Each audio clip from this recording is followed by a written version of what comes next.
Le Seigneur a dit. Le dévolu avait été jeté sur la place de l'Indépendance, mais les autorités de la ville en ont décidé autrement. Le maire de la ville nous a fait signifier, non même pas par courrier, mais par un coup de fil, qu'il ne peut plus nous donner l'endroit.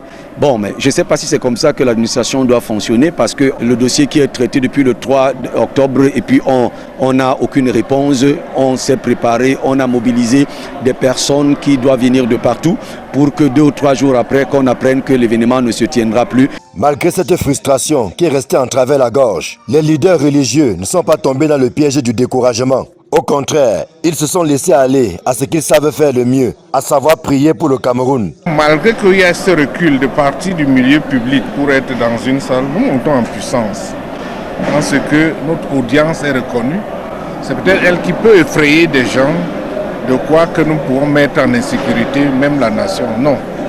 Nous luttons contre les principautés et contre les mauvais esprits.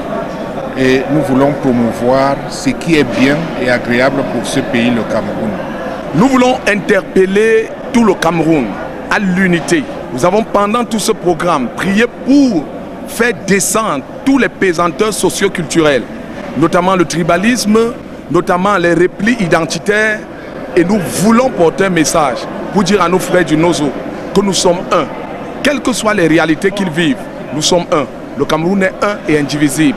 C'est dans cet élan que nous travaillons. Ça veut dire que amener la nation à être pure, à être nettoyée de tout le passé lugubre, de tout le passé sombre, pour que la nation soit purifiée et que l'émergence soit possible et soit facilitée. L'occasion faisant le larron, des distinctions honorifiques en guise de reconnaissance et d'encouragement ont été décernées à plusieurs personnalités pour services rendus à la nation. De quoi les booster et les motiver à aller toujours de l'avant. C'est une grande émotion pour moi parce que c'est la toute première fois que je reçois une distinction honorifique et je ne m'y attendais pas du tout. Vraiment, je suis heureux de recevoir cette distinction qui me pousse à travailler davantage. C'est-à-dire qu'à servir davantage la diplomatie camerounaise, mon pays, à œuvrer pour mieux communiquer, mieux faire comprendre ce que le chef de l'État, qui est chef de la diplomatie camerounaise, son Excellence Paul Biya, veut faire pour le Cameroun dans le cadre des relations internationales, notamment africaines. Malgré la délocalisation, cette 5e édition a tenu la promesse des fleurs, en espérant que lors de la 6e édition, la place de l'indépendance, dont le symbole n'est plus à rappeler, offrira une fois de plus son hospitalité légendaire aux ouvriers de l'Église.